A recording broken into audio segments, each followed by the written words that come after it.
Pope Francis said some things that sound like just a repudiation of the whole idea of just war. But I think in context, he's making a different point than people think he's making. And I think the point he's making is a good one that we need to take seriously. He says, as pastors, we have the duty to remain close and to help all those suffering due to the war. Obviously has in view here Russia's invasion of Ukraine. He said, there was a time, even in our own churches, when people spoke of holy war or just war. We can no longer speak like that today. The Christian awareness of the importance of peace has developed. And it sounds like he's just saying you can never, defend yourself as a nation. But he is not saying that. And in fact, in a 2022 press conference coming back from one of his trips to Rome, he clarified. He said, war itself is a mistake. It is a mistake. But then he said, but the right to defense, yes, but use it when necessary. So when he talks about just war, he's talking about coming up with a list of reasons you can invade somebody else. He is not talking about lawful self-defense. And in this, he's reflecting what the Catechism teaches. The Catechism of the Catholic Church in 2308 says all citizens and all governments are obliged to work for the avoidance of war. However, as long as the danger of war persists and there is no international authority with the necessary competence and power, governments cannot be denied the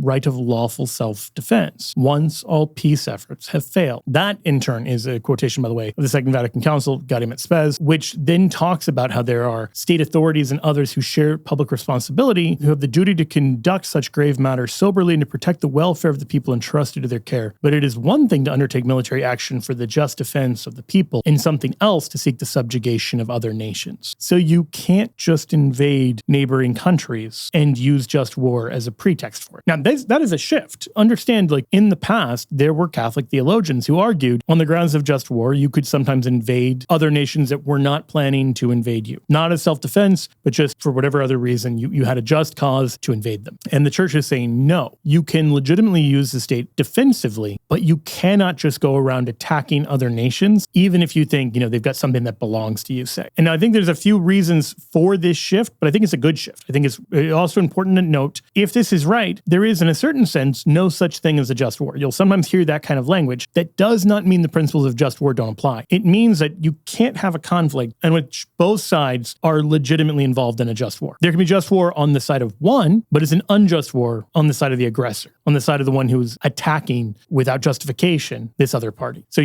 hopefully that makes sense. Just like you can't have a situation where two people are fighting one another to the death and they both legitimately have self-defense. Nope, you don't have that. Only one of them can justly claim to be acting in self-defense. Maybe it's hard to figure out sometimes, but those are the basic principles.